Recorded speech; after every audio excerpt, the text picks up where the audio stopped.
Okay, mic's on. We are back with Pathfinder Wrath of the Righteous. Nahendrian Righteous.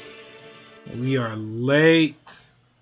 Over half an hour late. No, you're not late. Just in time. Remember.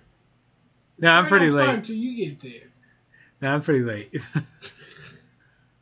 Let's get this party started. Thankfully, it is Tuesday. Not a lot of people actually show up on Tuesdays. Even Atrocious and Nyarl sometimes don't show up on Tuesdays. So, wow. If a tree falls and no one's around to hear it, does it make a sound? Yes. If a stream starts late and no one's around to catch you, do you still get called out for it? Yes. No. Yes, you do. You're streaming. Who's gonna call me out? The only people only people who view it. Exactly. Me calling myself out on my failures doesn't count. That's like me saying, you do. You're hard on yourself. That's like me saying. That's like me kissing my own ass and acting like that's true. Yes. If you kiss your own ass, are you really all that in a bag of chips? Yes. No. I mean, you do. No, I don't. Shut up. The world must never know. Say, where's that whip? Where's that paddle? While the game's loading, I pound my own ass. 148, and let me check the stream history. 148. Okay, so upload this. Then I'm gonna do up research on porn games. I am never streaming a goddamn porn game. Of course not. I don't think. Like Cyberpunk.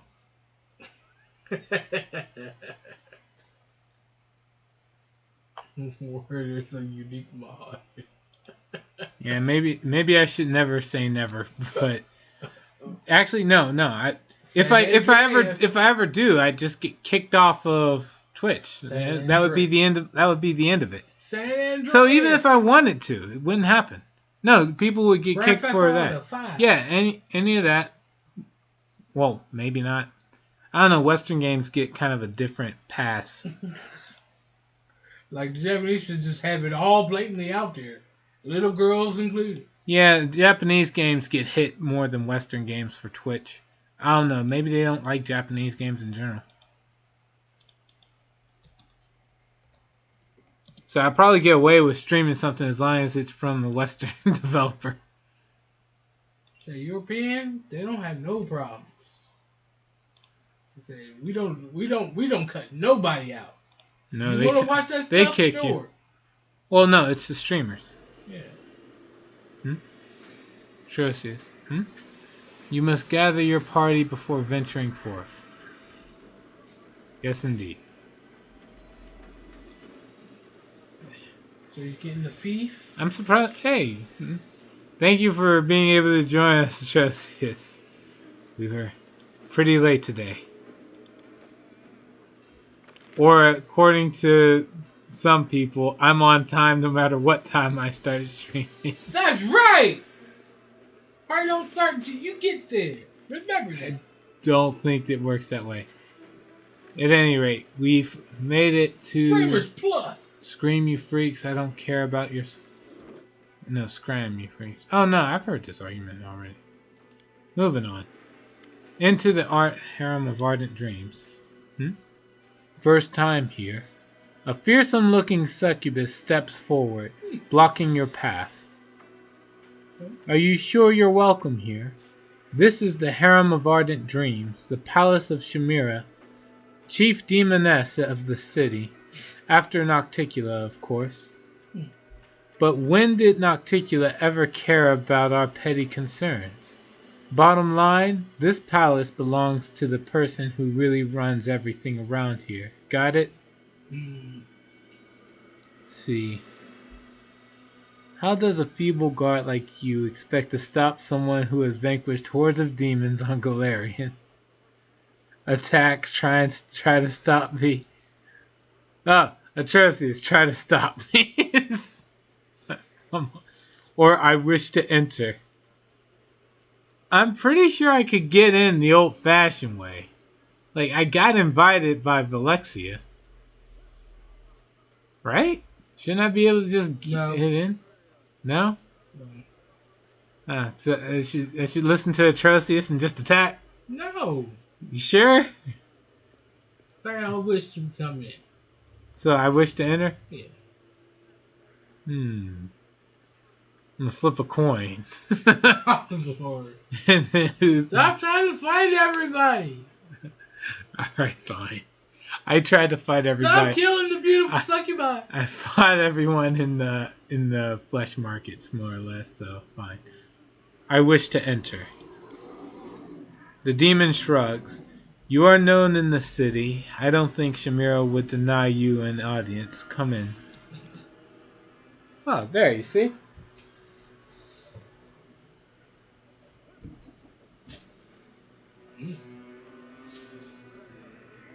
I just had to go up to them and say, let me in. I didn't even have to say please. Of course not. They know you're coming. I'm quiet, you. No smugness from you. Let me just enjoy my nondescript drink here. Don't you want to? No, don't try to give clues on what I'm drinking. You give too many clues. Everybody's ads that they see when they try to watch my stream is going to be that one product. Presented by Sprite. How did you know? You get it on video. Wait, is my camera on?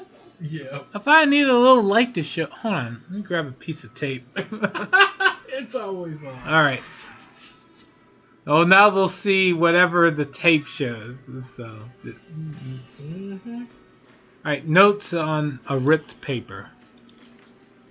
This piece of paper is covered in sloppy writing on both sides. The phrases are incomplete, indicating that someone was taking notes pretty much on the go. Major, Lamashtu, demon goddess, former demon lord. Will swat you without even thinking, grovel and suck up to her, and pray she's in a good mood. Nocticula, Our Lady, Queen of the Midnight Isles. Rules Alushanira in general and Shamira in particular. Obey all her orders and never turn your back on her. Oh, Shamira, Alushanira's steward. Bangs Nocticula, naturally, in good standing with her. If you want to live in Alushanira, you'd better respect her.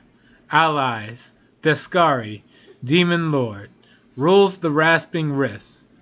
Nocticula's ally for now, made some deal with her.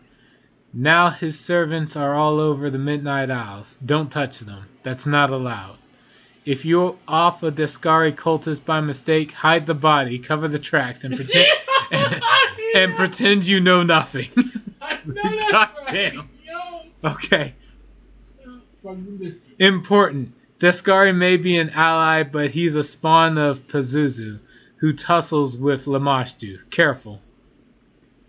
Baphomet. Demon Lord, rules the Ivory Labyrinth. Best buds with Descari. Nocticula's ally for now. Used to bang Lamashtu, now bunks up with Sakoftanov. Dangerous. His cultists can slip into enemy ranks better than worms in your ass. Watch out. If you spot double agents, bug out at once. I heard that succubi. Enemies. Pazuzu. Demon Lord. Rules High Mavania. What's the next map? Fights with Lamashtu and by proximity with Baphomet. Sakoftanov. Demon Lord. Rules the Cathedral Thelemic. Nocticula's brother and former lover. Got the boot, now sulks and wallows in depravity. Bangs Baphomet, but only once in a while. Who made these notes? And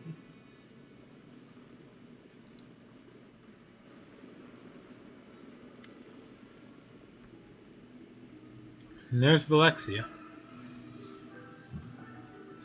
It was a good idea of mine to introduce you to high society at this reception. We're a subject of gossip among the guests. I heard them whispering about how we showed up together. And then we can say, shall I entertain you with some conversation? Or, you look stunning in your new outfit as usual. Or, so what will happen at this private reception? Who are you talking to? Huh? Valexia. Huh. I said a bang, bang, bangity bang. I said a bang, bang, bangity bang. That would be more entertaining. They did use the word a lot. That's more entertaining. That is prime top dollar writing material right there. This is why we pay them the big bucks to make the dialogue in this game.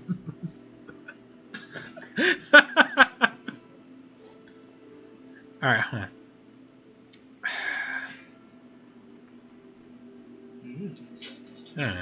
So what will happen at this private reception? What can happen? Valexia's eyes widen and she leans forward as if letting you in on a secret. Shamira came up with such an interesting idea. Today she will dispense false justice. Oh shit. What, you got more stuff about No, I think it was the echo. This is the echo of Descari or a Darachni. I can't really tell the difference. It has. All right. It usually says echo. Yeah, but Shamira's voice rings out through the hall. All rise. The proceedings will now begin with the dispensation of false justice. I, Shamira, the Ardent Dream, will perform the duties of judge. The rights of prosecution will be granted to anyone acquainted with rage and hatred, and the part of the defender will be given to time and blind fate. All the participants are obligated to show due dread and obedience to the decisions of the court. Now, our first case is brought by the assassin Dogward against the bodyguard for hire Catrol. Dogward accuses Catrol of being exceedingly nimble and dexterous. This excessive dexterity enabled the defendant to foil 3 assassination attempts against his employer, thus preventing the plaintiff from fulfilling his contract. Valexia is more interested in having a conversation than in watching the sham trial. You know, my dear friend, after our last, Valexia pauses playfully, visit to the Battle Bliss, I've been thinking a lot about the customs of Galarian. Despite our differences, we actually have a lot in common. Our actions and desires stem from the same passions, except when it comes to... Valexia's eyes widen with excitement, and she utters a word that is as foreign to the abyss as you are. To love. It is common knowledge that demons know nothing about love. So why don't you explain it to me? I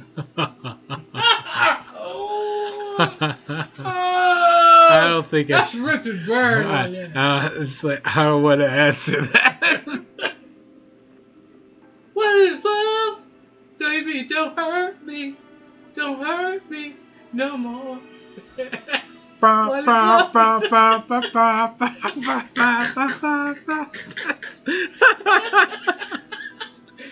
what's going to be playing. Alright, quiet. This is supposed to be a serious scene, everybody. We gotta take this seriously. Stop having fun. Can't you hear the dark music? That's what's funny. Okay. Let's see here. It is alright. So we got alignment choices. Good. It is a pure and uplifting feeling in your soul that cleanses your heart of all burdens and pains. Ooh. Oh boy. Whoa. Lawful. It is a useful illusion that offers an escape from loneliness. Jesus Christ. Damn! What's the question people like to ask? Who hurt you? Love is only an illusion. Damn. Okay, next we have chaotic. It is passion, physical attraction, something that pushes you to do all kinds of crazy things. Amen to that. Well, I agree. We know what your alignment is. I agree. Alright. Evil. Love is a load of nonsense invented by naive fools. Jesus. Yeah! No. Wow. God damn. You gonna pick that. Who hurt you? Alright. Then the non-alignment ones. Love is a broad concept. It would be impossible to explain. Or gesture at the trial. I'm sorry, but doesn't this bother you? Nah, I would go chaotic. Whisper to the hand of the inheritor. Do you still believe Alexia is dangerous? Yes! I don't need to ask the wingman for that answer. Chaotic. No! Chaotic! Clearly, you've already met me. If I was up for doing all kinds of crazy things, I probably would have banged more than half of the party by now. You could have! I could have, and I didn't. So clearly, and you had the freedom to do so! I'm not. You're a Zada! Yo, dude, I'm not gonna go out of my way to be a fucking deviant just because I can. You're not. Exactly. You're pure. Good. Apparently. Alright, fine. Then I guess I'll pick the good choice here. It is a pure and uplifting feeling in your soul that cleanses your heart of all burdens and pains. Oh, here we go. Okay. Quiet you. Don't you. Here comes the angels taking. Alexia stares at you with wide eyes as she repeats your words. Pure and uplifting feeling. How intriguing and how unfamiliar. Our passions are tempestuous. And our feelings stem from the darkest depth of our souls. But you say this feeling is pure. Fascinating. How is it devious to bang the girls that want to be with you? Okay, if you go out of your way to bang everyone. you can bang 6 succubi with no fucking problem. It's literally okay, so hold on. 6! Maybe I'm using the word wrong. Including a demon lord! Maybe I'm using the word wrong. I'm going to go out of my way. Including a I'm going to go demon out of my lord. way to go look up the meaning of the word deviant.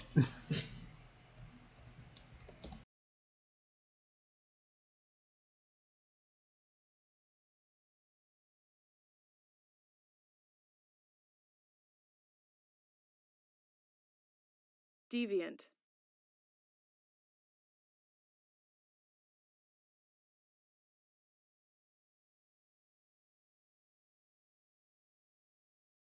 It is indeed. Okay, so again, departing from usual or accepted standards, especially in social or sexual behavior. Nothing wrong with that. So, okay, if it was normal sexual behavior to bang everyone in sight, then yes. It is. No, it's not. Yes, it is. Where the hell are you? Right. What planet are you from?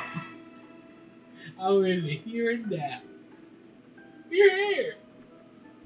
Well, you're nowhere on current Earth or Galarian, that's for Yes, sure. you are. No. Sad. You can make it always like that. That is terrible. That's all you got the money. All That's right. why they got the gold. Moving on.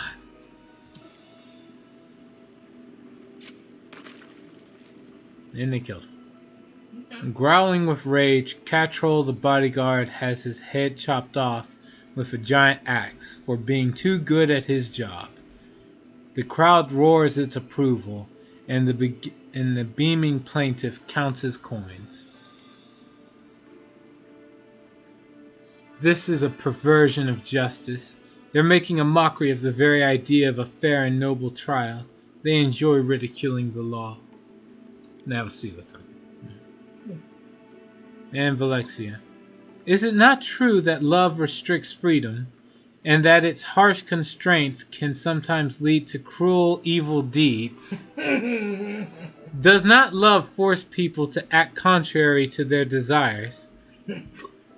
Yeah. and subordinate them to the object of their affection. Do not even the most loving souls feel occasional regret about trading away their freedom for love? Haven't the most terrible betrayals been committed for the sake of love?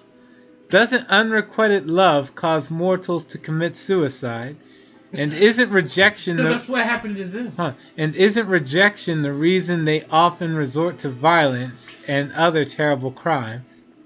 I am more curious to hear your answer to these questions. True. No, screw you. Don't agree with a goddamn demon. The very fact that these statements are coming from a demon should really raise some red flags here. Well, you think that's what you know. What? Yes, that is true. Love makes your dragoon be stupid. Yeah! That's why he keeps this girl on lock and key in his castle. You guys are terrible. I mean, the spirits just talk to her. Bloody murder. His half elf is stuck at home. Why she couldn't even be here free of all ambition. I'm not gonna let her roam free and be a serial killer.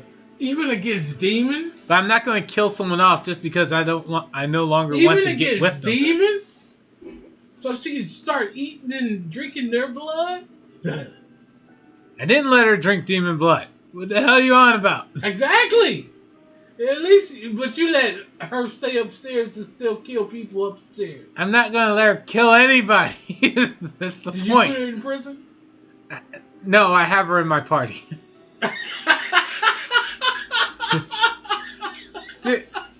Dude, I don't know who told you, but like, shut up.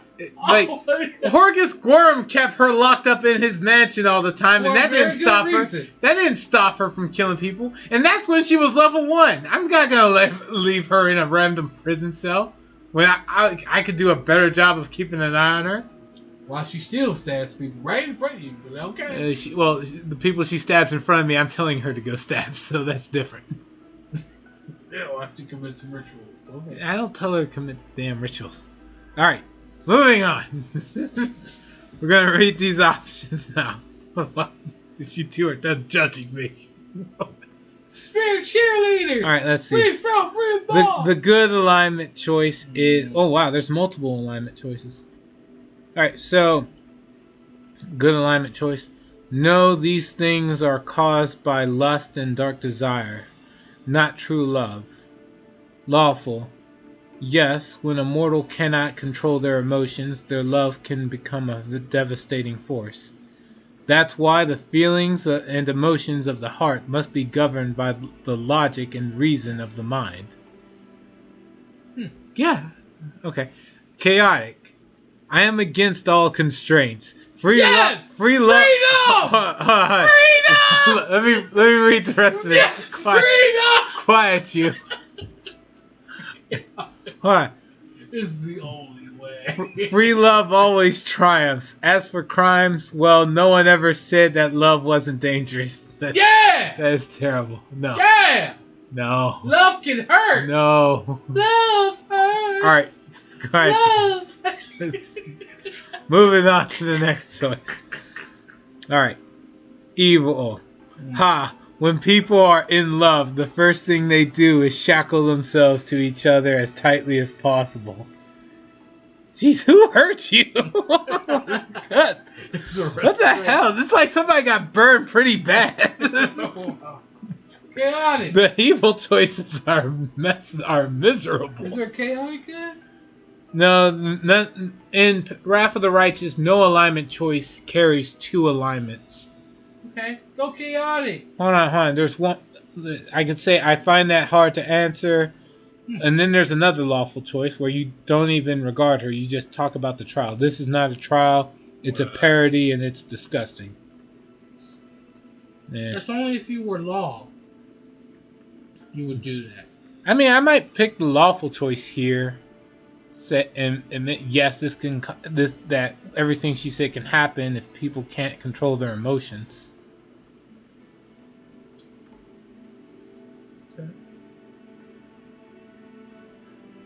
So you're saying you can't? Not all the time.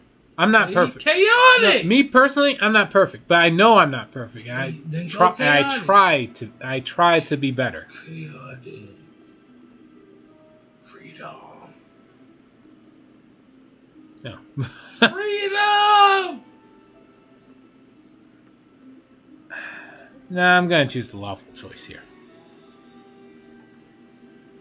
So yes, when a mortal cannot control their emotions, their love can become a devastating force. That's why the feelings and emotions of the heart must be governed by the logic and reason of the mind. The demon looks at you more closely. You speak of love as if it were a weapon. A true warrior respects their blade because it is capable of cutting down enemies and careless owners alike. You treat love as carefully as you would a sword. Well, Yeah. Yup. That's how evil he is. Shut up. It's not evil. You heard the evil option. The evil option is to just be some bitter guy or gal that got broken hearted and is like just bitter towards the concept of love. Or you entirely. could be lawful and say it's just an illusion. No, it's not. I refuse to say that love is just some useless illusion or useful illusion.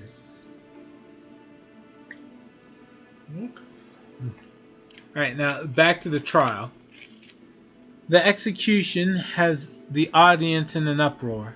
The demons howl their approval, and Chimera has to raise her voice to be heard above the noise. Next, we'll hear the case of Varsa the Nose Cutter. He attacked 2 of Alushanira's visitors from another plane, even though the Great Nocticula made it clear that they were under her protection. Varsa the Nose Cutter tracked down his victims in the upper city and killed them with his glaive.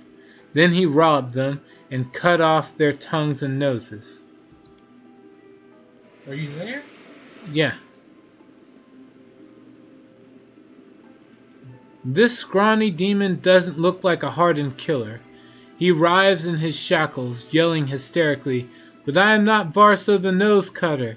I don't even know who that is. My name is Sharzal, and I've never been to the upper city.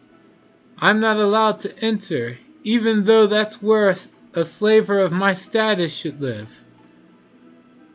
Besides, I've never held a glaive in my life. This is all Hepzimira's fault. She wanted to buy my slaves at half price, and I refused to sell. And now she's taking revenge against me and plans to get her hands on my slaves. It seems to me that," and Velexi is talking again, "it seems to me that love is like a living creature. Sometimes it behaves one way, and at other times another way. It is contradictory and inconsistent. It leads to both good and bad outcomes, and, like every living creature, is bound to die eventually. After all, every love, no matter how strong, is doomed to die. Is that not so?" Jeez, who hurt you? Fuck. It's a human that died. Ember nods seriously. "That is true. Love always ends. It either ceases to be love or is lost altogether when the one we love dies. That is why we mortals value love so much. We know that it will be over before we are ready." And Sela speaks up. But that isn't true. We value it for the moments of true happiness. When you are with the people you love, you can laugh and drink and joke and tell silly stories, and you feel like it will last forever. Because when love is with us, death ceases to exist. Ember answers with a cheerful laugh. "Of course you are right. What you say is so nice. And it is so true. Love does help us feel less afraid of death. It can even make us feel immortal." Feel. You can do a lot of things. And then I have my alignment choices. Uh-oh. Again. Uh-oh. Uh-oh. Good alignment choice. True love lives forever. Amen. Yeah. I'm a paladin. Yeah. No, True love. you are not a paladin. Oh, I'm a Sheldon. With everything you say, you are not a true paladin. True love lasts forever. Okay. The lawful choice. Love comes and goes, but duties and responsibilities remain. Jesus. Get that stick out your ass. Get that stick out your ass. What the fuck, man? Woo! That's like clearly the only one you're married to is your job. Okay. Okay, chaotic. Love never goes away. Old love just gives way to new love. Yeah! Breed it like flowers. Okay, and evil. Love is like the food you buy in a cheap tavern. Woo! It smells better than it tastes and spoils sooner than you'd expect. Oh my shit. God! Woo! Damn. Oh! Beautiful. I don't know, man. Somebody's thinking that, like, you clearly need to get laid at some point. Oh, wow. What the fuck? So he's left. Whoever's choosing the evil options on this, goddamn, you're bitter. Wow. You are just bitter. Even if you did have luck. Moving on. Okay, going for? and then the last one, the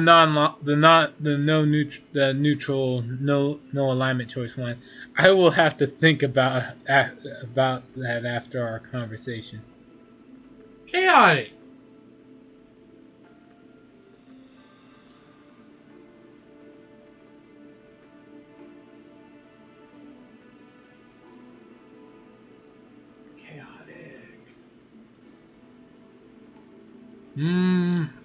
Let it grow, expand, go beyond the abyss. I clearly ain't picking. The lawful one's a stick up the ass, and the evil one's someone who's Or bitter that love just got lasts dumped. forever, like a paladin. Like that. That's one bad breakup. whoever makes you say this shit has got a bad breakup. You know a woman wrote this, right? I don't know. Okay, actually, I could check the credits and actually confirm that. Yes, but still, that has no bearing on the fact that she's a very bitter person. Got a bad breakup. Whoever wrote this one, either they had the bad breakup or they know someone who did. Because remember, the same person probably wrote these other options. And the director had to sign off on it. Let's see. True love lives forever. It's either the good choice or the chaotic choice. Chaotic. Expand beyond. Go beyond. Plus ultra. We are not sponsored by anybody who would say that type of catchphrase from an undisclosed source. To infinity and beyond. Which could mean anything from anywhere.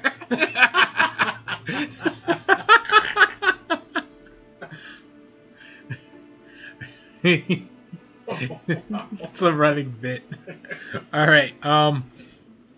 So yeah. Okay. Presented by My Hero Academia.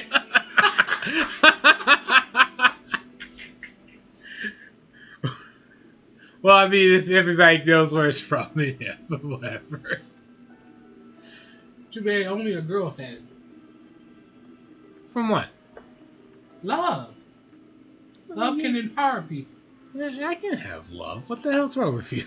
And even and he can destroy that. Are you that green bastard that destroys love too? No, I'm not going to destroy love. Oh wait, no, I think I know. You're talking about that one person in My Hero Academia that's literally powering up the person she loved. Yeah. Yeah. She was like only relevant for like 3 episodes in the anime. All right, moving on. Back to this, anyways. We'll choose the chaotic choice. Love never goes away. Old love just gives way to new love.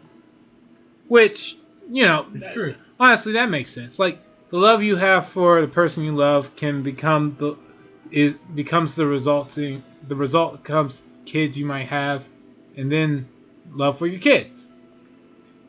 I mean, that's what it would be for me. Anyway. I don't know for somebody else. But yeah, old love gives way to new love. Let's go. Valexia maintains her composure, but you can see the corners of her mouth twitch and her eyes twinkle mischievously. This is all madness, true madness.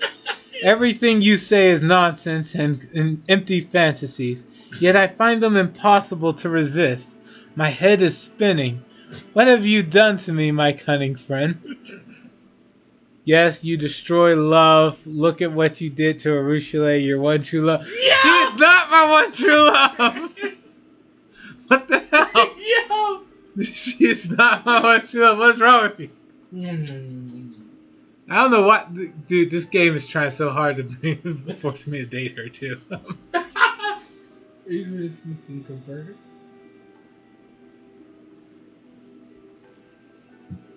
Back into an angel of love. Moving on. Angel of love! Shamira shouts to be heard above the screams of Varsa the Nose Cutter. The court finds the evidence of the indicted. I thought it was indicted. I think the proper term is indicted. The indicted person's innocence to be quite convincing. However, false justice requires every sin be punished. So therefore, I hereby declare that this demon is Varsa the Nose Cutter, and shall be executed without further delay. Shamira throws a conspiratorial glance at Hepzimira, who stands nearby. The latter grins and bows mockingly. Shamira announces loudly, "And the last crime for today is the most harmful and treacherous." Listen to Shamira attentively or turn a deaf ear to Shamira's words. Attentively. Okay.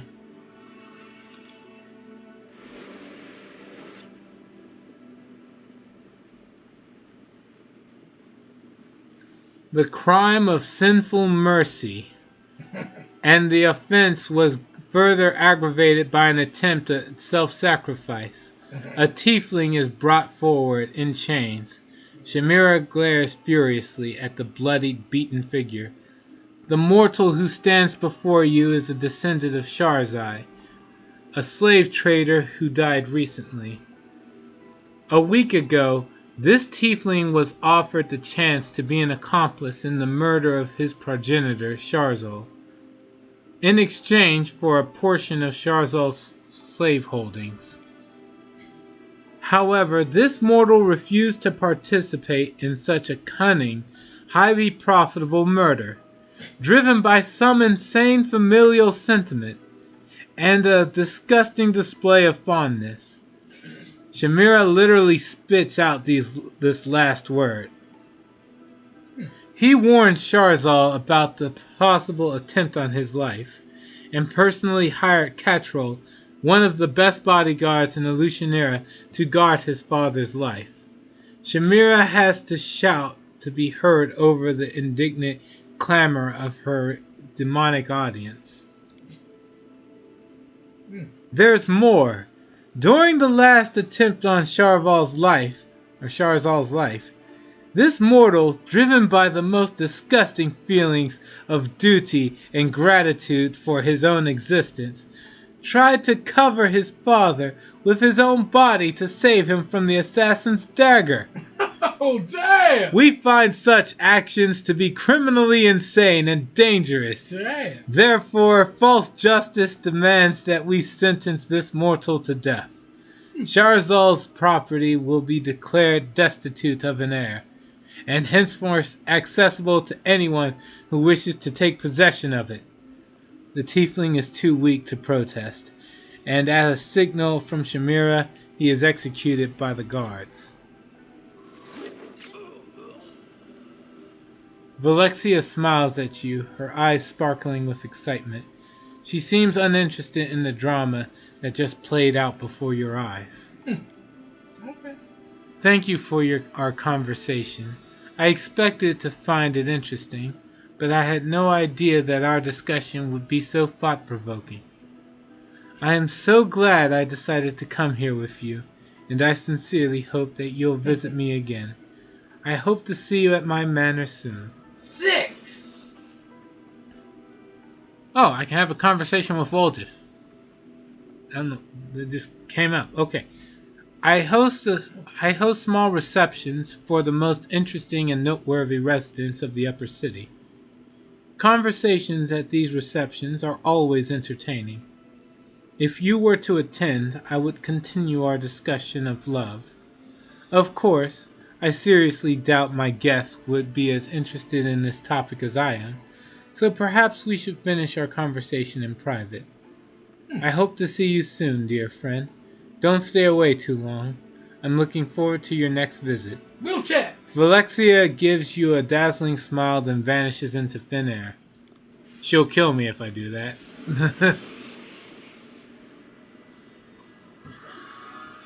Well, I think we are done with all that. Well, she's just having fun with you.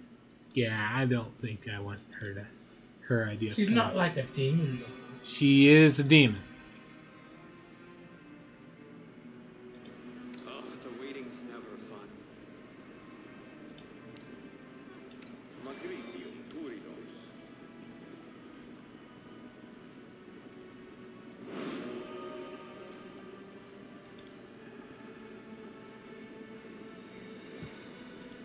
In hindsight, I probably should have just cast.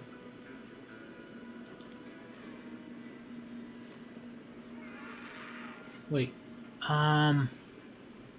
yeah, I should have just cast Greater Restoration or Regular Restoration as a waste.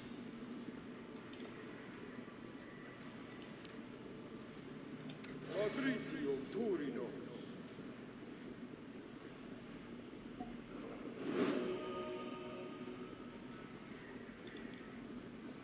Okay. I'm losing my temper. Do I have any? Okay, I got Dexterity Drain and negative levels. What about Windwalk? Nope, she's fine. Let's see. And Arushale. Rules are made to be broken. Magritium Turinos.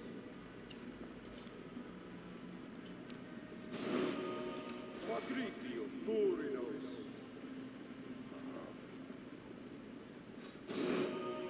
There. What the?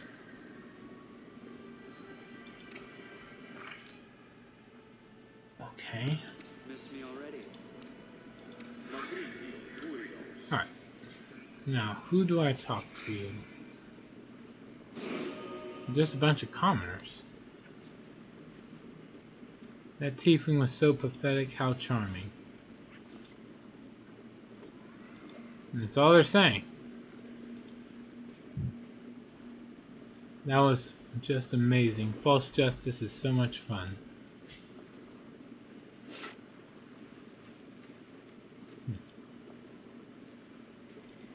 Yeah, that's all they're saying.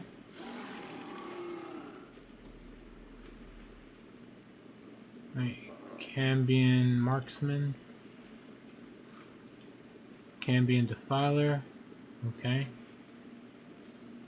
Let's talk to Shamira, the Ardent Dream. Don't bother me while I'm dispensing false justice. Okay. So, I guess the hell? How am I suffering? I took ability damage somewhere down there for no reason.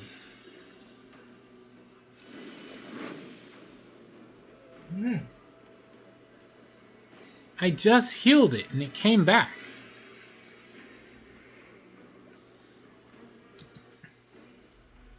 On combat. Is your mission already done or what? Says I had. Oh. Wait, no, I think I know what happened. I think. Smile, the world's not ending just yet. Magritio, Turinos.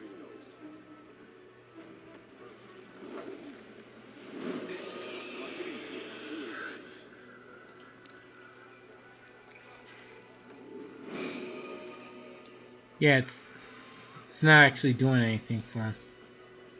Let's try the heal spell. No, never mind. Get your angel friend to help you out, right? I'm about to. I want to try to get done with the Ardent Dreams thing before I go any further. Or before I go back to the Hand of the Inheritor. Alright.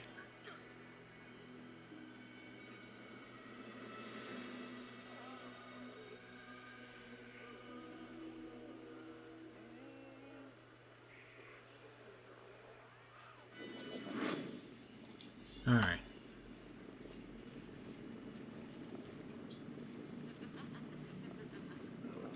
Should be done with it now.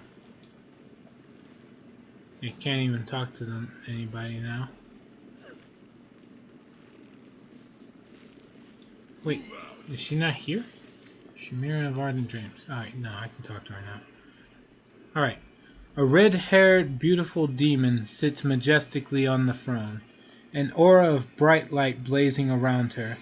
It's not the gentle, life-giving light that shines on Galarian. This light blinds, withers, makes a person burn with fever, draining their strength. And who do we have here? The latest wanderer from another world coming to seek my patronage. Chimera throws a casual glance at Arushale and raises an eyebrow in surprise. So, the rumors were true. Arushale, you really are making friends with mortals now. I must admit, I found it hard to believe such a worthy daughter of the Abyss had fallen so low.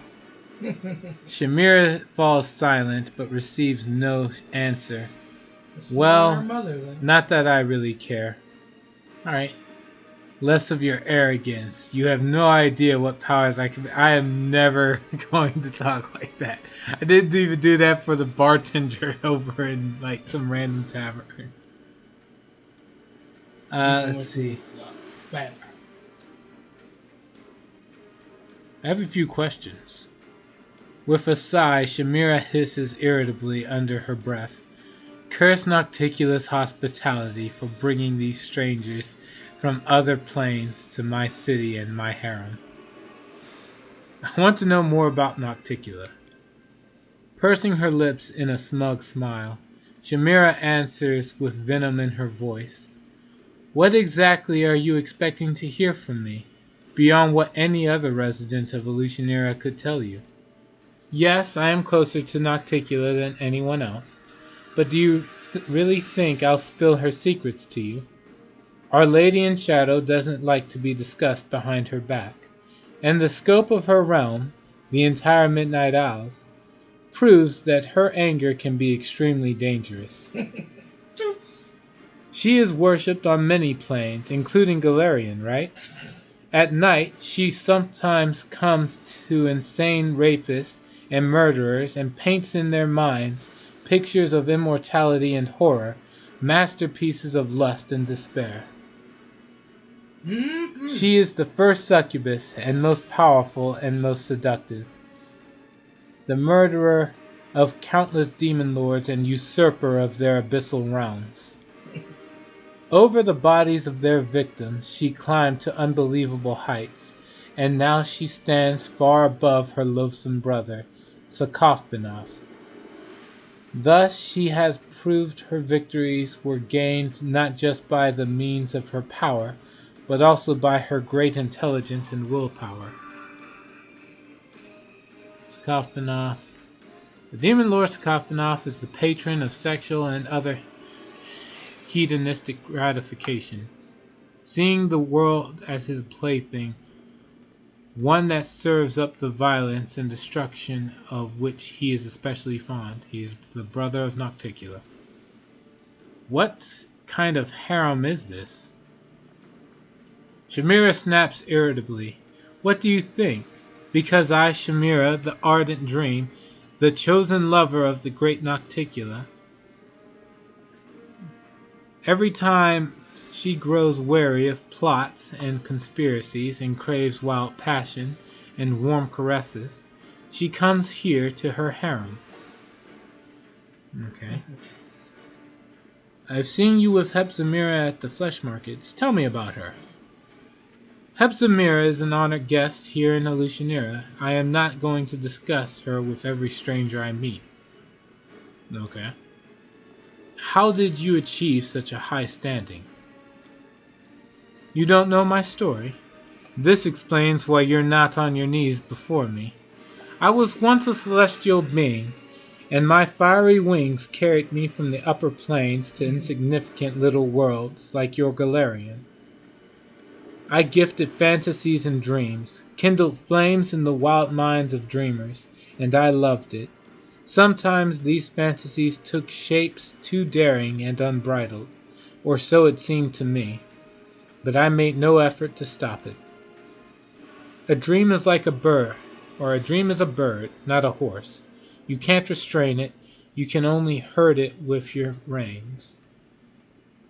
The dreams I sowed were becoming more daring, bolder, and with them I changed as well. One day I rejected the limits imposed on me by my masters.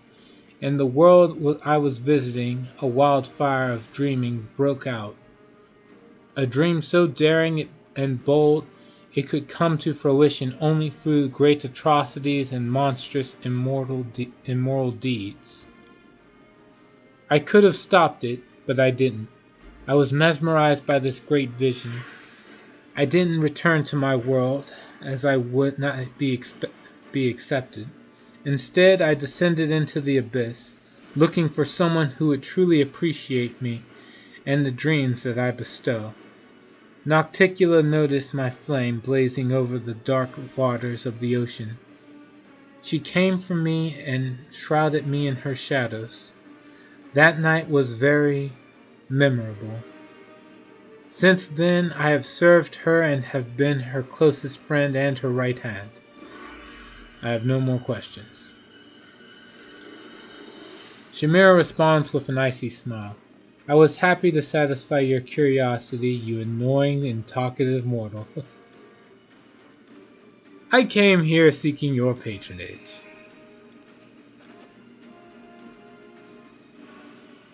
Shamira looks you up and down with a contemptuous expression, then answers with a scoff.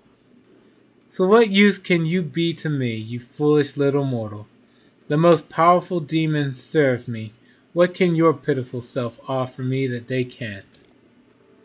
In your mind, Shamira's voice sounds calmer, though it is still arrogant. In truth, there is one thing you can help me with, Galarian. But the others mustn't know about it. Work for me, and I'll grant you a share of my attention and patronage. No doubt you have already heard of Nahendrian Crystals, objects of astonishing power that grant their owner incredible abilities. Everyone in Alushanira knows they exist, but no one knows what they are or where to get them. No one except for that smug cow Hepzibah. I want you to find out what they are. My advice is to start searching in that pile of refuse known as the Lower City. Ask for Zephorian, my predecessor, now a beggar. If that pathetic wretch is still alive, he may know something. Now go, and don't bother returning until you have the information I need. Here, take my mark, so the ark near my palace will let you in. I don't want to waste my time waiting while you wind your way back through the streets of my city with valuable information. Your pack becomes a bit heavier, as if some new item has appeared inside it. Shamira's gold coin.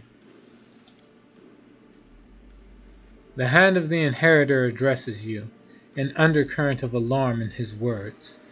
I see greed in the eyes of this fiend. She is ready to offer you a deal, and I sense that more than idle interest lies behind it. We both know Nahendrian Crystals can make demons immensely powerful.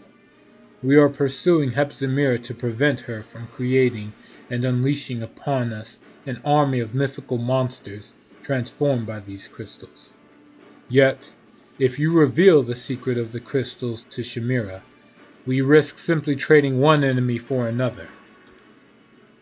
Our mission demands that we make concessions, but it does not mean that we must blindly obey every demon's request. Weigh each of Chimera's words. Remember how cunning she is, and do not let her turn you into a tool she can use to commit atrocities. Armor your heart, and do only what you must, not what she, with all her promises and charms, will try to convince you to do. And be prepared to find a knife in your back at any moment. Okay, wingman. So you and Hepzibah aren't friends, I take it? In your mind, Chimera's voice answers with an arrogant scoff. Be friends with that miserable cow? Of course not. I'm courting her to learn her secrets. But it's a constant struggle not to put her in her place. Baphomet's minions are far too bold here in Illusionera.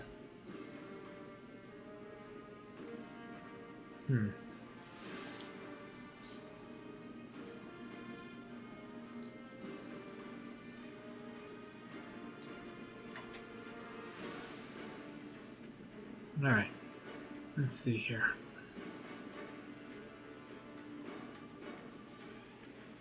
Tell me about these crystals you're so interested in. You haven't heard of Nahendrian Crystals? Ha! Are all Galarians so stupid and unobservant? They are purple crystals. Possessing them grants immense power. Unfortunately, only high-ranking servants of Baphomet know where to find them or how to use them. They used the crystals to gain tremendous power, and now they strut around Illusionera like they own the place. Why should I look for a Zephorian? When I first heard about the crystals, it reminded me of the last days of Zephorian's rule. He was Nocticula's right hand before me. He was plotting a coup, and I was spying on him to turn him into Nocticula and take his position. I remember that he was trying to get his hands on a purple crystal of some kind, and that he eventually succeeded. But I didn't pay much attention at the time, but the current situation makes me think. Perhaps it was a Nahendrian crystal he was after. If so, Zephorian might know something about them. Alright. Where should I look for Zephorian? There is a note of disgust in Chimera's voice. In the depths. If he is still alive, the gravity of Nocticula's punishment would have dragged him to the very bottom of Illusionera. Dig through the garbage. Talk to the vagrants and beggars. You surely didn't expect me to do it, do you? Whatever. Why did you choose me for this mission? Chimera answers with an exasperated sigh. Because you are neither a demon nor a resident of Illusionera. You are a wild card, an insignificant Galarian. No one is interested in your exploits, and you will not draw any unnecessary attention. You are not bound in service to any demon, and therefore, if you dig up any information, you will bring it to the one who will pay you the most for it, that is to say, me. You won't run to your master because you don't have one, at least not here in the abyss. If I gave this task to one of my servants, I could be sure of only one thing, that they would sell the information about my interests to my enemies, and then, If they learned anything about the crystal, they would use this information to benefit themselves instead of bringing it to me. Okay, everything is clear to me. Wonderful, because this information is beginning to bore me. Show her the purple stone knife, perhaps you'll find this interesting. No. I have to go. Go now, and come back when you have something useful. My time is precious, and I can't waste it on every mortal who fancies a chat.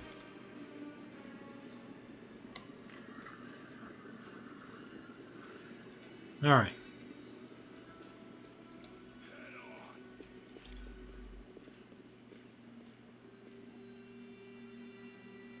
So now we gotta look for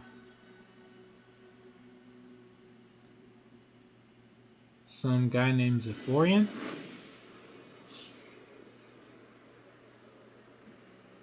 Right?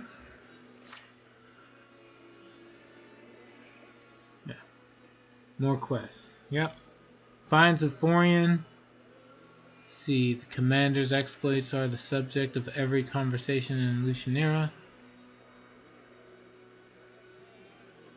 As if you didn't have enough. Yeah. Attend the reception at the Rapture of Rupture. And then try to find out more about the Spinner of Nightmares and 10,000 Delights. And then, of course, there's the conversation with Waldorf.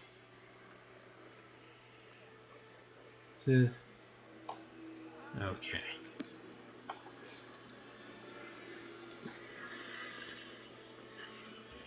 Where's the portal near? There it is. Okay. Let's go to the Nexus, talk to Waldorf. Companions take precedence over everything else.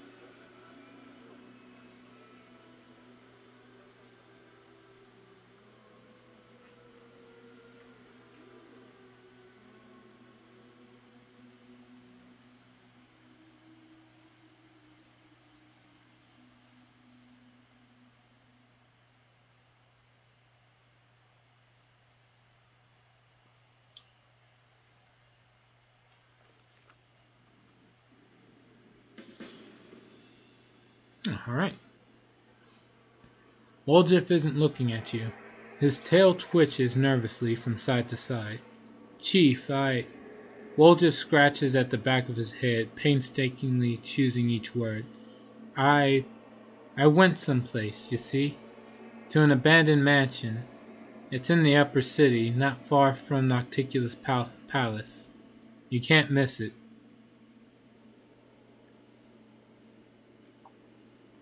Lawful, I am your commander. You will leave when I say.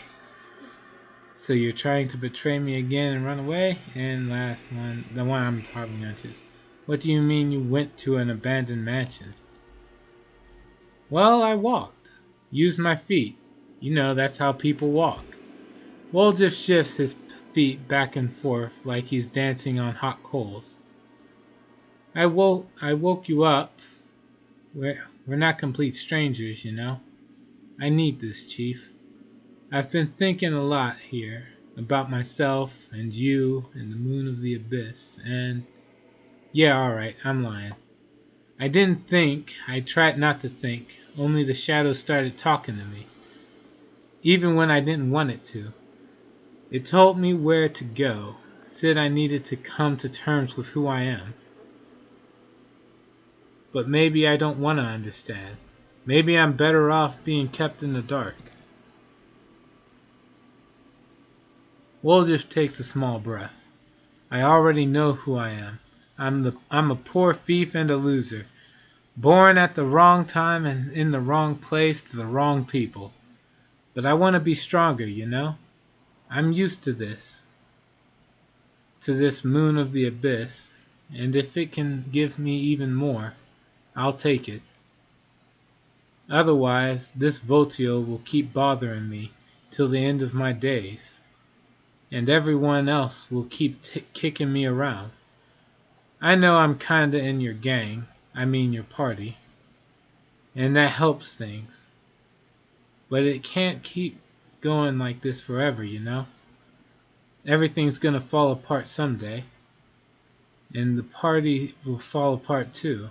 I need this power. Let's see. It's your inheritance to deal with it yourself. Could be dangerous. I'm coming with you.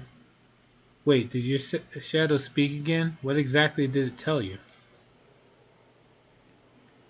Waldorf takes a breath. Here in the abyss, the shadows become completely indifferent. It crawls out when it wants. It makes sense when it talks. It says I got an inheritance. Some power that can get rid of Votio once and for all. I'll get it if I go to Yegerfield's old mansion in the upper city. And there's riches in it too. I'd never turn down a chest of gold, you know? Can I speak to this shadow? Yeah, no problem. Waldorf concentrates trying to summon the shadow, but nothing happens. No, it's not working. It's like my shadow doesn't want to come out. Stubborn as a mule it's gotten, you know? Right, it could be dangerous. I'm coming with you. Waldorf's head shoots up. What? No, Chief, it's my business. I'll figure it out myself. I just told you because I don't know why. I wanted to tell you. I already dragged you into a mess with Voltio. Just think of it like an apology, you know? But no more. If you want to come congratulate me once I've got the power, you should come, but I'll do it myself. I don't want to get used to always running off to someone as soon as I need help. It's not normal. Diplomacy 27. That cannot fail. Friends don't abandon each other in difficult situations. I want to go with you. Friends. Ah, come on. Waldorf turns away in embarrassment, trying not to grin. You know I don't believe in stuff like that. Come on then, if you're so desperate. You can stand and watch. You can act like you're my bodyguard if you want. I don't mind. Bring Waldorf to the abandoned mansion. Alright, first things first.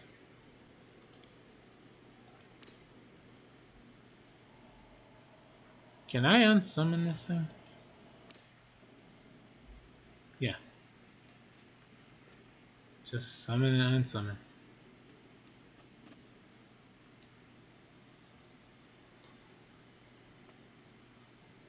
Let's see, there's the Azamar. We will never forget how you saved us. You're a true hero and arbiter of mercy, sent to us by Radiant Sarenrae herself. I'd rather die than go back to the demon's captivity. May Iomade protect you, Lewis, in this evil place. Alright. Yeah, get some respect around here. Let's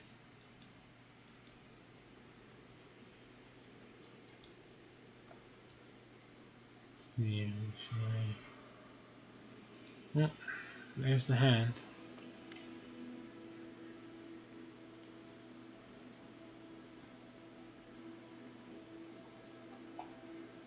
Alright. Tell me honestly, what do you think of the one you call the Champion of Galarian? My trust in you is as strong as it was the day we first met. Stronger even. Your deeds prove it is no coincidence that we have all placed our hopes in you. Neat. I need you to heal me. Thanks. Now.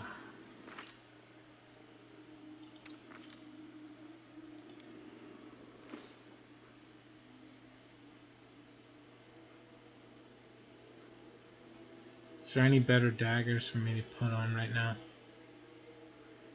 Retriever's dagger.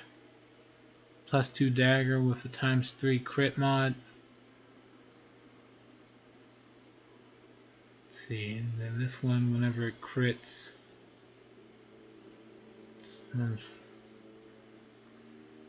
blind to target for 1 round.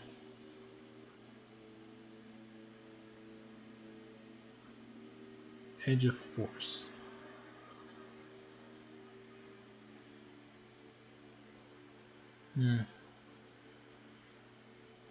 Probably not.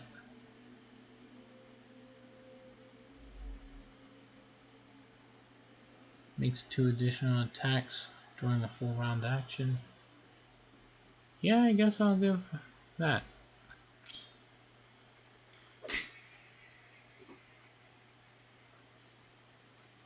What else is there?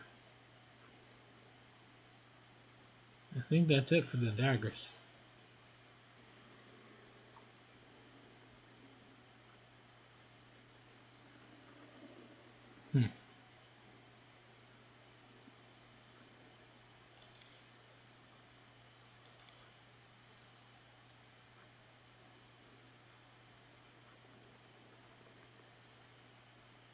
Let's see.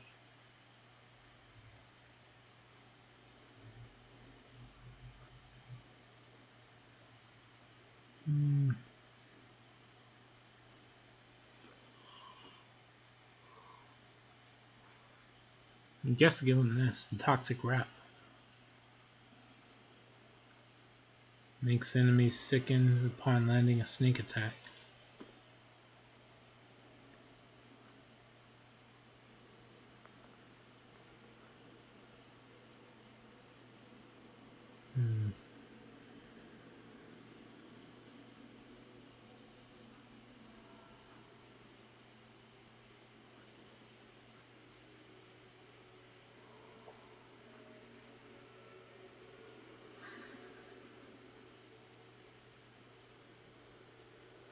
Nothing really else for me to give him.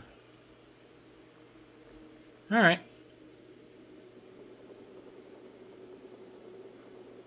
Guess we move on.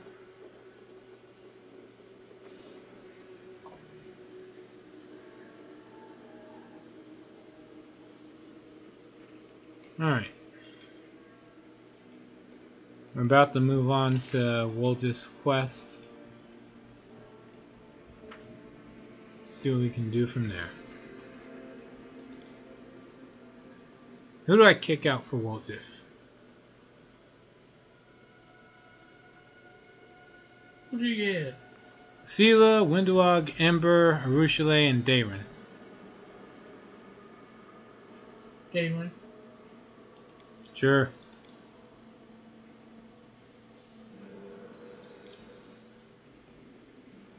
Alright, and the abandoned place is...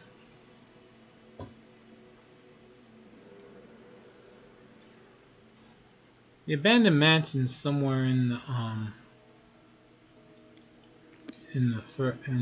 upper plains, right? Yeah. Alright, let's see what happens with Waldorf in the party. Probably nothing but good things.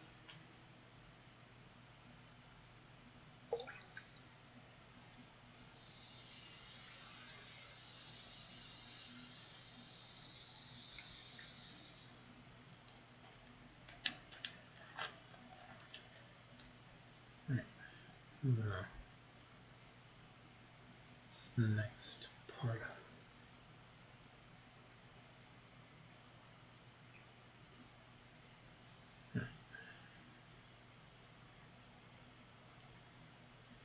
Presented by Sprite. It's a nondescript drink. You don't know that?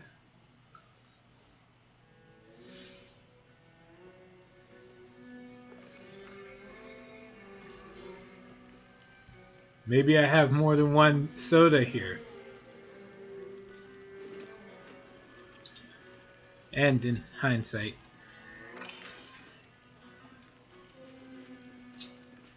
Forgot something.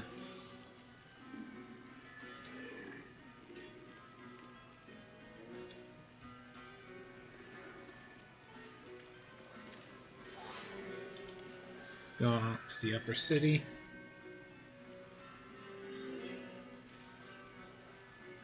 There's a dead skilled gladiator here. Don't know where he came from, but I'm looting him all the same.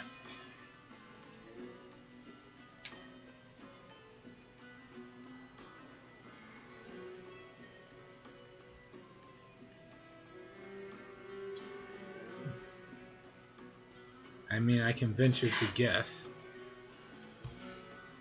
that there's a reason that would leave me feeling rather vindicated. Hold on.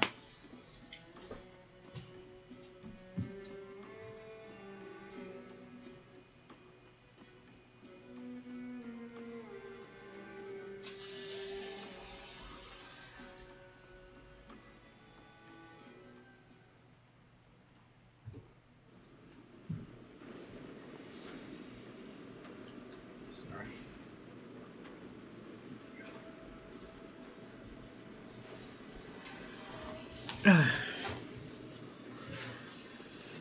Alright, let's see here. Let's see, the abandoned mansion right here.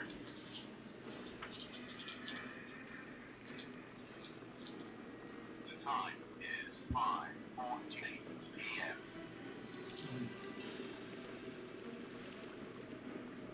How do I get to the abandoned mansion from here? Right. Oh.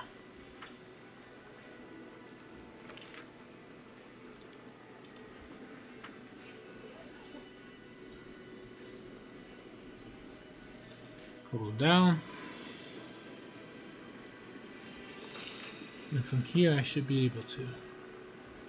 Yep, there it is.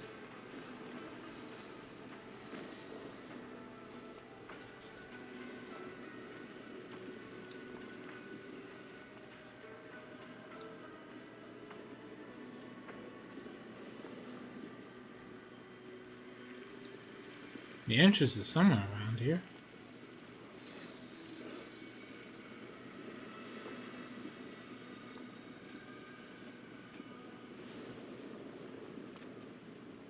There we are.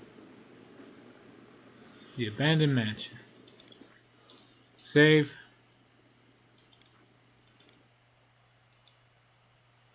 And let's go.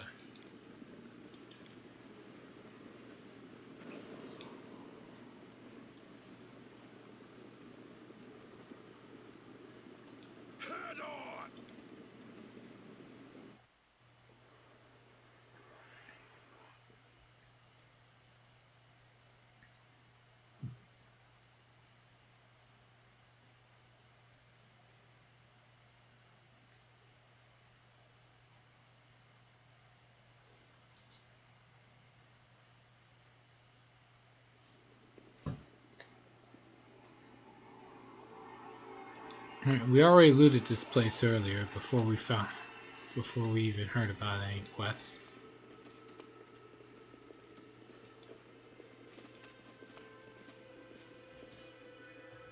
I'm failing a perception check. It says the DC is 37.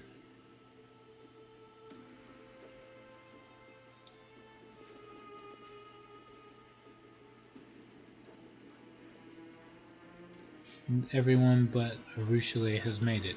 Help me sway from my path. I sense something. There it is.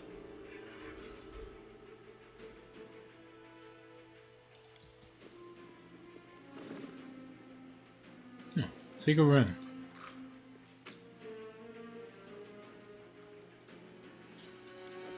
Full of junk.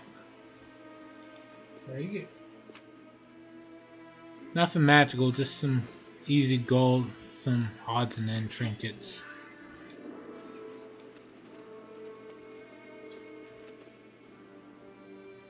Alright.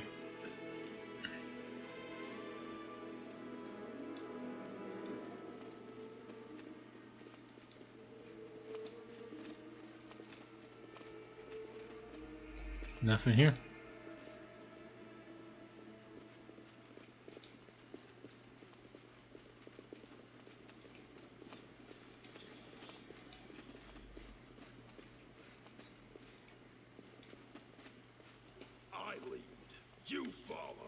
What? Whoa. Hold on. Votiel is waiting for you in the main hall of the mansion. The spikes on his powerful shoulders and back bulge out violently. I knew the spawn of Yggdrasil would come to gaze at his inheritance. Pathetic, stupid nobody. Do you think you'll be lucky a second time? Run, little tiefling. Run away and don't stop, and maybe you'll survive a little longer. But I'll still find you, no matter where you run, and I'll suck your eyes out of their sockets like grapes from their skins. You think I was just lucky, you lizard? I had the chief with me then, and now I don't even need the chief to kick your ass. I came for my inheritance, for my power. And when I get it, we'll see who's laughing then. Waldorf looks back at you and whispers, I think I went a bit too far there. Do you reckon he'll kill me quickly after that? And the thing I just said about not needing you, I was just saying it, but I didn't mean it.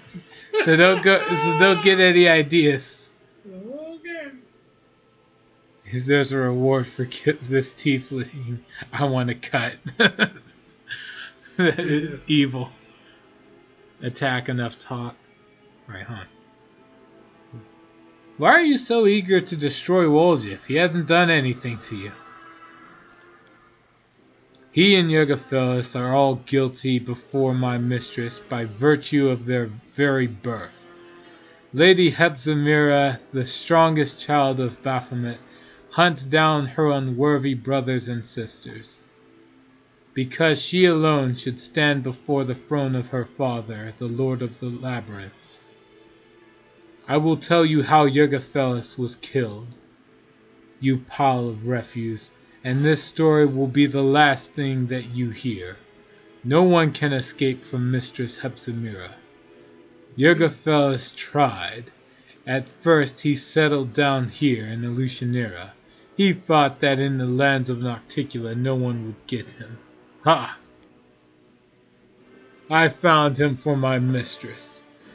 When he sensed me, he locked himself in his treasure room like a cowardly rat, not wanting to accept his inevitable death.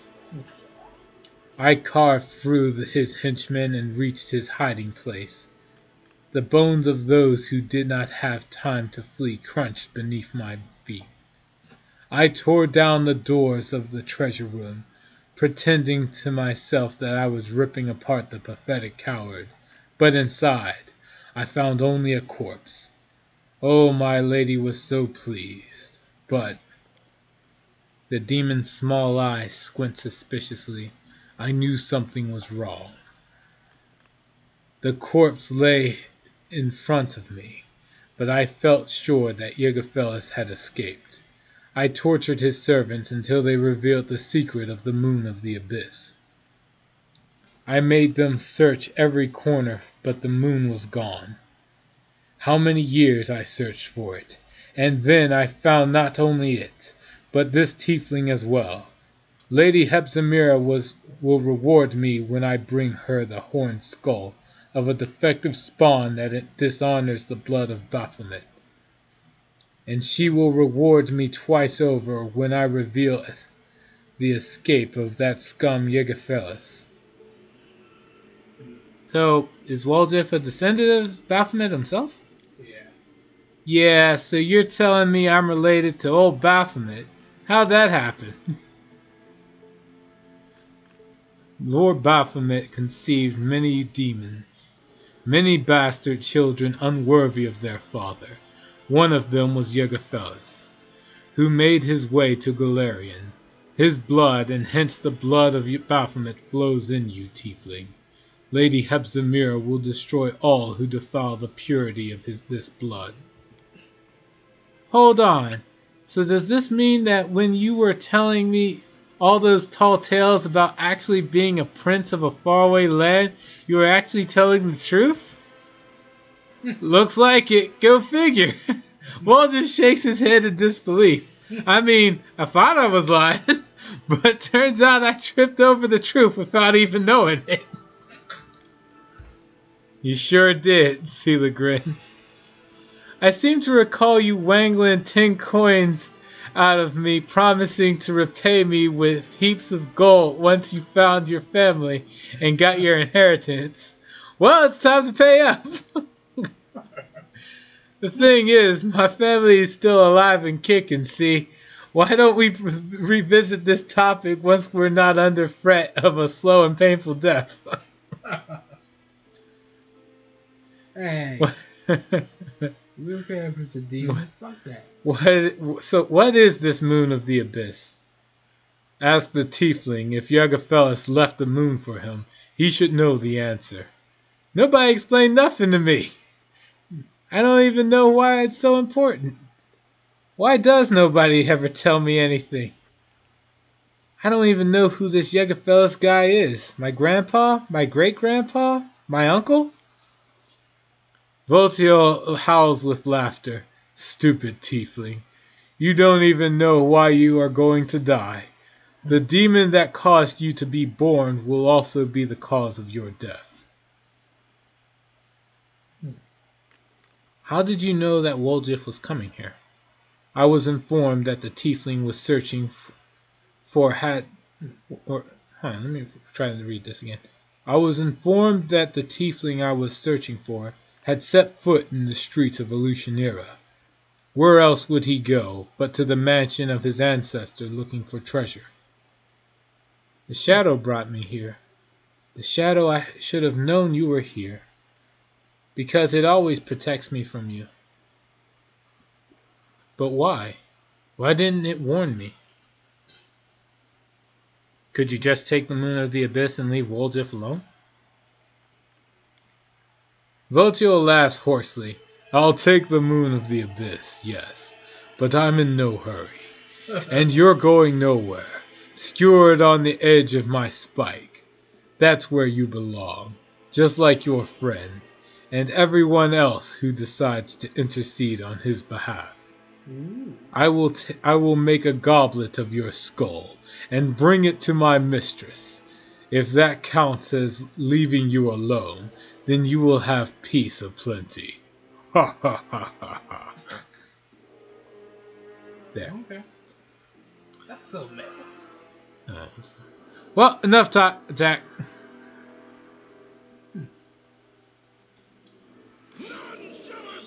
Yep, that's it. Just kill him. I will resist. Let's see, what spells do you have, Waldorf? Oh, Cloud Kill. Feeble Mind. Oh, yeah. Guess Feeble Mind on him. That should do the trick. Let's see, meanwhile, you cast Hellray Fire.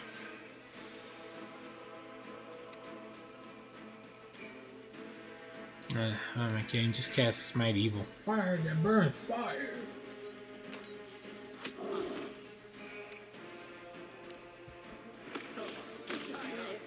Oh my god, he died so quick. It was that easy. And with no prep, go for broke, Lewis. Apparently. Raw. I don't even know how to actually say that, but it's just a yell. Yagafelis. Revenge on Hepzimira and her henchmen. A gigantic demonic shadow separates from Waldorf and menacingly hangs in the air. At times it seems to grow, as if the atmosphere of the abyss is feeding it and giving it additional strength. Waldorf. The voice of the shadow is deep and low, and it seems to penetrate the mind, enveloping and replacing any other thoughts. My heir. Waldorf freezes as if under some spell. Grandpa! Your Honor, I don't know what to call you. I've never had a grandpa like this before. And no, and I always knew it was your shadow.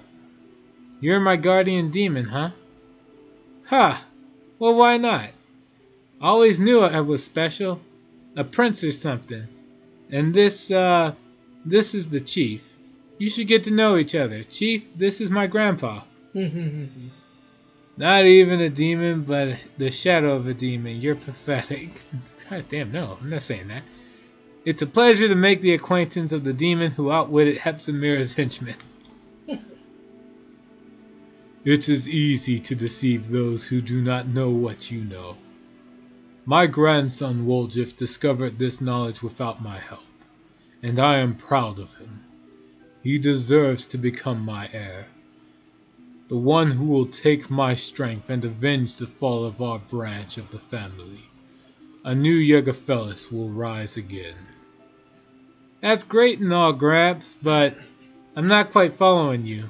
Revenge? A new Jägerfellis? I mean, I want your power, of course. But like you just said, it's easy to deceive and all that, right, Chief? What do you want from Waldorf, Jägerfellis? I want my grandson to accept my power and become a continuation of me. Tell me, Waldorf, do you want to ascend to the top of the world and rule it? If we combine my powers with your resourcefulness, the Abyss will submit to us, and all those who've wronged us will be punished. Are there many such wrongdoers, Waldorf? Yes, I see, I know. And every wrong has been another step leading you to this moment. You have endured everything. You are worthy of great power, my grandson. I'm worthy? Yeah, but I didn't even do anything. Listen, Grandpa, I understand you've been holed up in that crystal for a long time, so you probably don't know me well. I just steal here and there, trade a little. And I've never done anything special, you know? Hey, Maybe I'm not worthy at all. Maybe you're just wrong. What if later you turn around and say, why'd I go and give you that power, you useless idiot? No, I am not mistaken. I foresaw your birth, and I foresaw that you would come here. You are exactly what I need, Waldorf, and no one can replace you. Why did Votil dislike you so much? Votil, he wants to curry favor with his mistress and nothing more. But you cannot deny his intelligence. Hepzibah was appeased when he saw my head, but he discovered the truth about the moon of the abyss, and almost killed Waldorf. Hepzibah, the stupid cow, just wants to destroy all her brothers and sisters indiscriminately. But Waldorf, his mind was constantly seeking ways to please her, and this desire aided his efforts. Well, he died pursuing his dream of greatness. How did you survive? Thanks to Eridan. Jägerfellis gives a low chuckle that rumbles like a distant thunder. I do not know if you remember the times when prophecies were not just heaps of useless words, but I do remember. You see, I am the son of Baphomet. I don't think you need an explanation of who he is.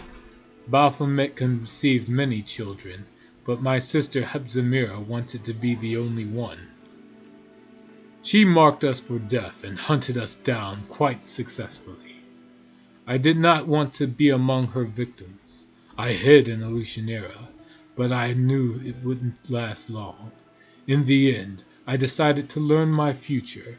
Forewarned is forearmed. I was able to acquire all the knowledge I needed about my future self after many rituals. I saw a vision of how I would put a crystal like a dark moon into a silver setting. I spent a long time trying to understand this vision, and finally, bit by bit, a prophecy came to me. I realized that I would have to die in order to live again, that the dark crystal must become my refuge and the receptacle of my powers. I must hide my soul in the crystal and wait for my heir to come to me, or come to the abyss and free me. This crystal is the moon of the abyss, set within a silver mount.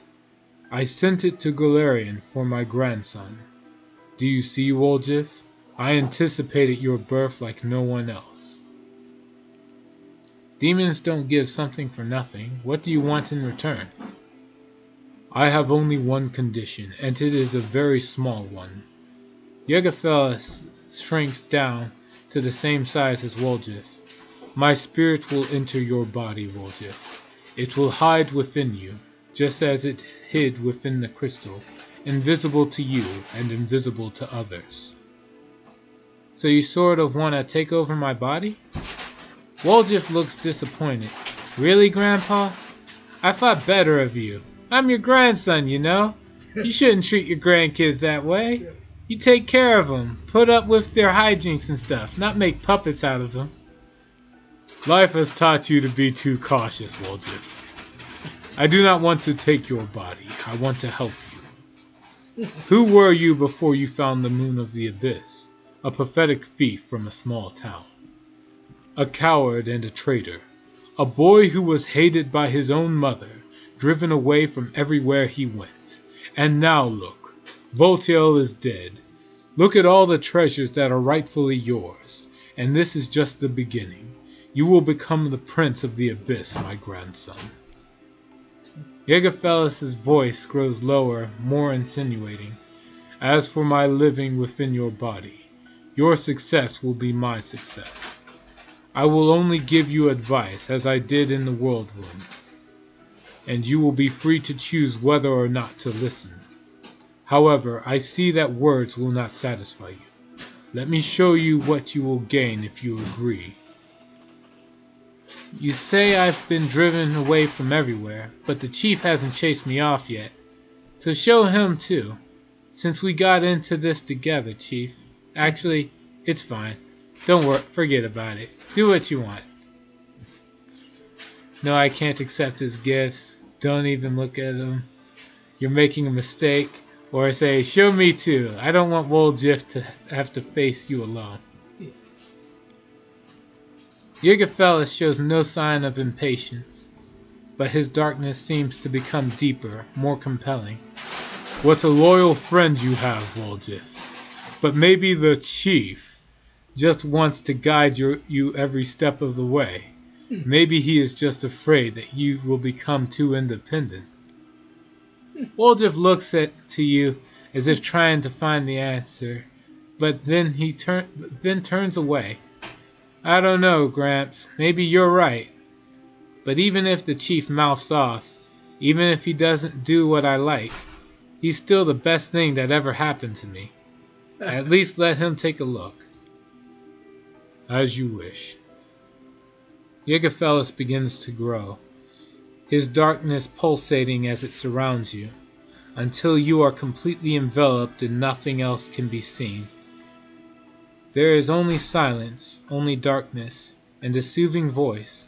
Close your eyes. I will show you what the world will be like when the dark moon of the abyss rises. I need an adult.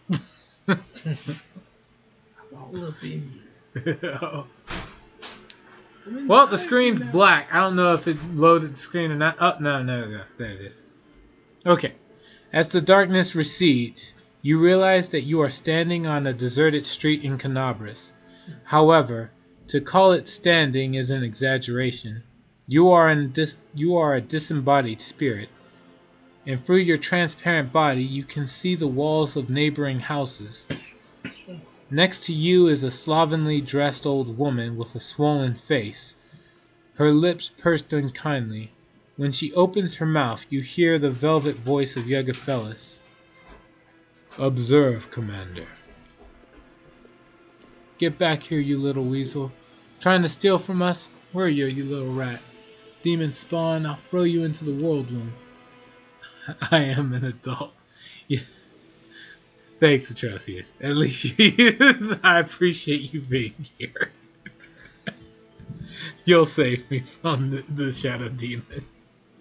Alright. A boy about 10 runs towards you. And as he gets closer, you recognize him as Woljif. He looks scared and clutches a piece of bread to his chest. Grandma, help me. You said I should take the bread from him. Hide me, Gran. The old woman does not budge. Look at you, Waldorf. Small, weak, useless. Always blaming others. Always holding them responsible for your failures. You are exactly the same as you always have been. A boy who is so afraid of the world that he hides behind someone else's back. First your grandmother, then the thieflings, then the commander. Oop, sorry, I tried to read that like the old woman. That's actually Jägerfeld's talking. Should have made a deep voice. Oops. Well, whatever. The boy can't hold back his tears anymore. Gran, why don't you ever help me? You're all I have. They'll beat me, so hide me, please. You will remain this way forever, because you are too cowardly and weak to cope on your own. Only I can free you from this fear. Accept me, accept my power, and destroy your enemies. Come on, do not hesitate. Gigafellas turns to you. Watch, Commander. Once he gets a taste of this power, you will never be able to sway him again. Disgusting, you really are weak and pathetic. Wipe your snotty nose and put yourself together. Say, do you want to be worthy of the power of Jägerfellas? Then fight back properly. Or I say, Waldorf, you're not a lonely child anymore. You don't need the powers of a demon. You have you have powers of your own, and you have my help. It's kind of bitchy. Yeah, don't be preachy. Yeah. I'll say the second one though. If you want the power of Jägerfellas, then fight back properly. Yeah. Waldorf turns to you when he hears your voice, wiping away his tears and sniffing loudly. The illusion vanishes and he becomes an adult again. Right, Chief. I can't keep running all the time. I really need these powers if I'm gonna survive.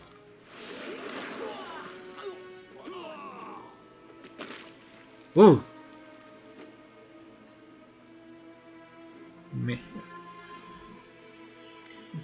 Making them fall over, but punching someone to make an explosion is something else. Alright. When the darkness dissipates, you find yourself in a familiar basement, the one belonging to the thieflings. Charisma and the others stand across from you as menacingly as they did before, and next to Waldorf is you. I thought better of him. And I trusted you. You will never change, Waldorf.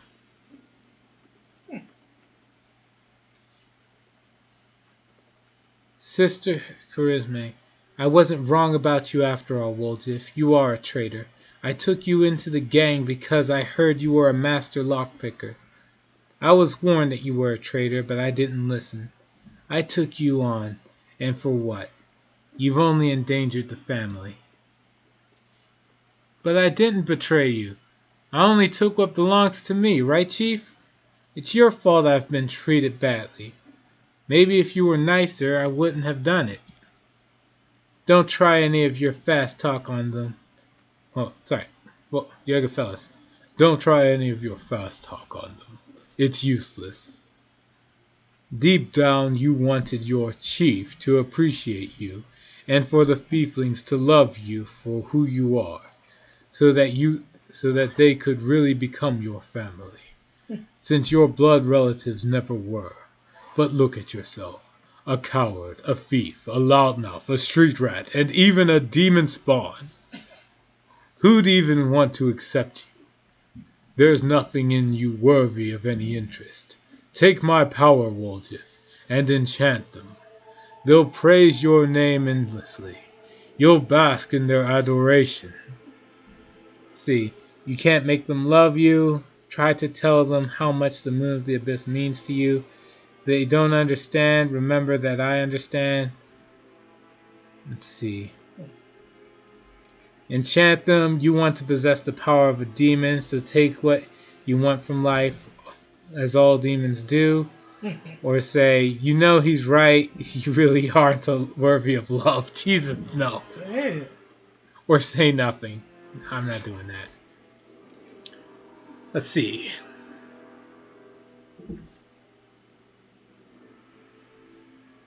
Take it all! Yeah, I'm not like telling them as all demons do. Nah.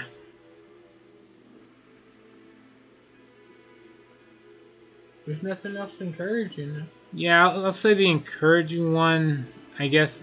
Wait, which one's the encouraging one? Exactly. There's no one. The one that says you can't make them love you, or the one that says enchant them, like just Might as well. as all demons do. That's just evil. Okay. Wait, which one do you say is just evil? The one that says you can't make them love you, but if they don't understand, remember that I do? Or saying Sure. enchant them? Sure. I do. All right. Regardless of what you choose. Sure. All of them. Just is like, no, every option here is bad. Yeah. Alright, we'll just choose the top one. Alright. Waldorf nods and takes a step toward Charisma. His tail twitches. If I could tell you I took the moon of the abyss and stay here with you, I would. But I know I can't. The laws of the family don't work that way. I'm sorry it ended this way, sister. I had fun with you lot. You're the best gang I've had. You were. It doesn't matter if you love me or not. We knew it. You've always been a nasty street rat, and you always will be. Yeah, sure. Haha, what kind of rubbish are you talking, Waldorf?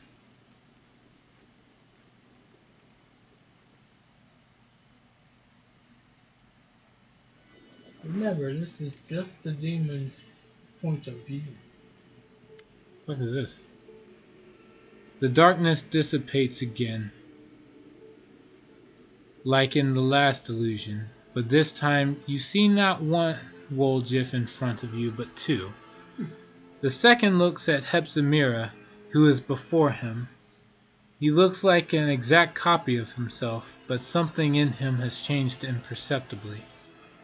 His presence is cold, and there is greatness, like an aura of darkness that vibrates around him.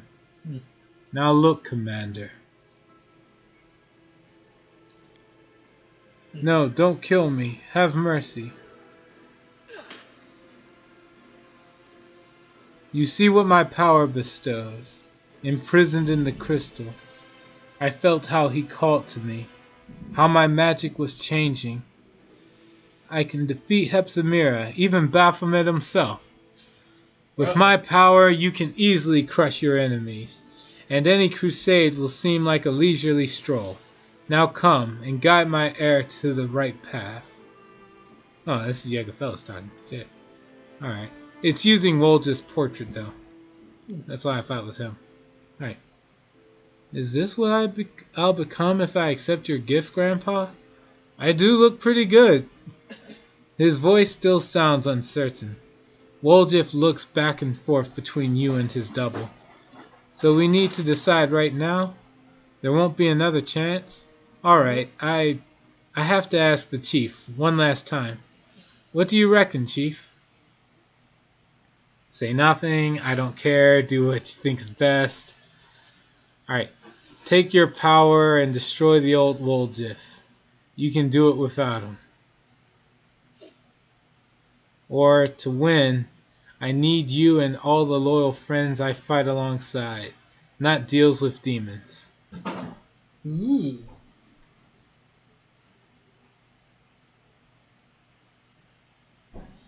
You want to be sappy? Aww. I'm not even sure if there's like a really bad answer here. Yeah, you can let him have the power. And nothing really changed except for a perk. I mean, I could say destroy the old Waldorf, but I kind of like the old Waldorf. He's funny. Yeah. He won't be longer a kid anymore. He'll be a conqueror, a lord among you fighters. I'm a prince of demonology. Ready to claim the Abyss and Galarian. I Because think I got both claims. I think I'll do the number 2 option, I guess. No. The loyal friends thing does sound like I'm just trying to manipulate and use them. Yeah. So what's Fuck. the other option? There's only 4. Get the power, man. What do you think you came here for? Take the power! Dream and power. So I can take you down. So I can really get the power. Here we go! We're gonna have to fight Waldorf. Let's do this! No, yeah, you're right. I think I'll wind up having to fight against him if I choose that. Let's do this! I guess I'll choose the other one. To win, I need you and all the loyal friends I fight alongside, not deals with demons. I'll go for that one. Wolf just smiles. What's that, Chief? You can't do anything without my high-quality goods from the best warehouses of the family, huh? You know, life's not bad with you, Chief. Although I've already developed a tick in my tail after all the adventures we've been through. And all in all, well, what's left to think about? Hey Gramps, I decided. Waldorf tosses the moon of the abyss in his hand. This thing's beautiful and expensive, of course, and I'll miss it. But I don't need any suspicious crystals, you know? I'll get rich after this trip and buy myself some ordinary ones. Any hint of subtle persuasion instantly disappears from Yigophelis' voice. Weak coward! You give up power, and for what? For human sentimentality? For friendship? Yeah! You, who never before believed in all those sweet words, have allowed them to poison your mind. Yo! Hey, no, Gramps. I've been watching the Chief for a long time. After all the stuff he's done and said, he's never once lied to me. Not ever. He was on my side when nobody else was. And you? You sat in a medallion and waited for your prophecy to be fulfilled. So you could put me on and wear me around like a little meat vest? Yeah? A meat puppet. Think on it good and hard, Grandpa. Of the two of you, who do you think I trust?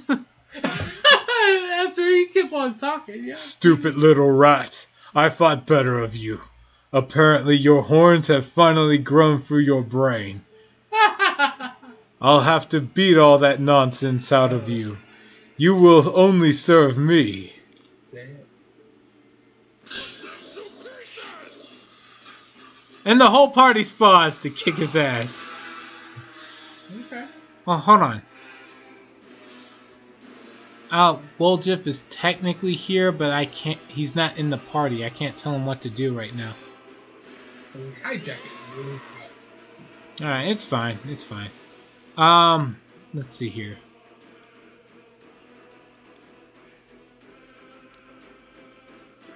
Cast Hellfire Ray. Cast Smite Evil. Activate Arcane Strike. And let's go. Wow, this is looking like a fight. And he's still... God damn. They are kicking his ass. Who needs prep? Is this... Well, in the end, it was a deal with a demon. Yeah.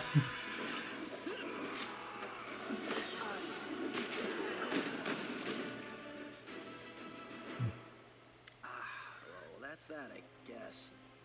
And I was just getting used to having a grandpa. He's not the type who will teach you how to fish and fill a pipe, you know, but he's alright. Probably even decent for a demon. Not surprising that Gran remembered him well. Wall shakes his head slowly, as if waking up from a dream. But who gives a damn about Grandma? Chief, you... I mean...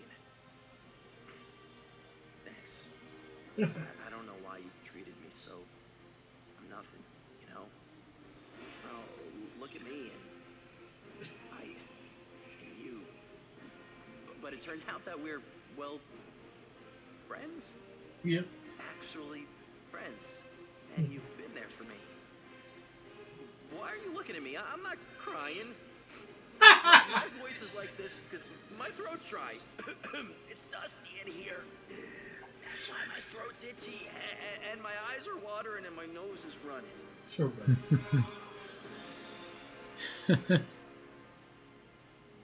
What are you gonna do now? Now? Are you the chief or what? You tell me. You know, I've got a good feeling about our campaign. So far, we've dealt with everything that's been thrown at us together. I'm starting to think the wrong gang was called the Family, you know? See you to the end, Chief. And after the campaign, well, you'll have to live long enough to find out. I know that's right. And then we'll see. Hell yeah. Alright. Well, what will happen to the Moon of the Abyss? No, wait for him to finish talking, kid.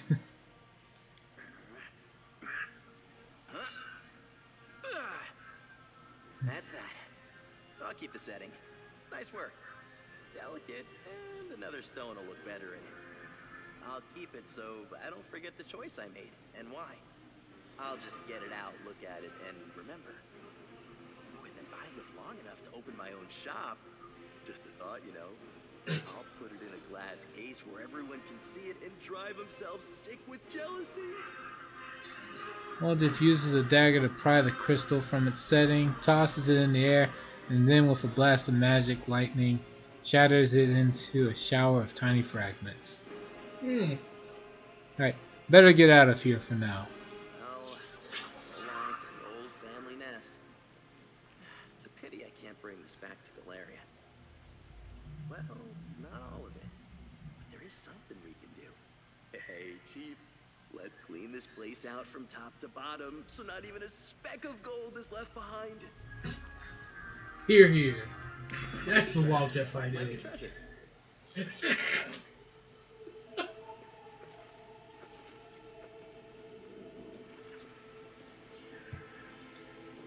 Alright. So, Yeah, I spotted something. Lewis, the fighter, Right. doesn't believe in power. Okay. I don't believe in demonic deals. Okay. Werewolf Jack. Having a demon block. I'm not gonna let him screw him over like that. Come on. He used friendship. Friendship is magic. Magic. No, friendship magic, is magic. friendship is real strength. That's what. Friendship is magic. Magic. You go. I'm all about power, and power is the friends we've made along the way. Or some such corny nonsense. We are friends. Friends. Yeah, that's the spirit. You get it now. How many of us? have Wait, this? hold on. Can I get? Does Waldorf have? Yeah, deals with devils are much more interesting, anyways. At least you're gonna get what you asked for. Yeah, they at least have a contract they'll follow. A deal with a demon's pretty much you're probably going to get screwed over. It's just how are you going to get screwed over? That's the question. And still get screwed. And still get screwed over. Let me see. Do I have a The scroll demons of? don't have to apply. Only devils do. I think I have a scroll of dimension door I can use. They go by instinct. They're more like beats. Yeah, no, that's invisibility. Blur. So you gonna visit some other demons too? Yeah, I'll deal with this later. We've already hit past time, so I'm gonna call it for tonight. Again, thanks to everybody who was able to stop by. I will be on with more Okay, Pathfinder you know, tomorrow. campaign. Yep, I'll be on with more Pathfinder tomorrow, and probably Pathfinder Kingmaker in the morning. All right, and until then, everybody, take care. The killer. Yes, the killer of demons. Move on.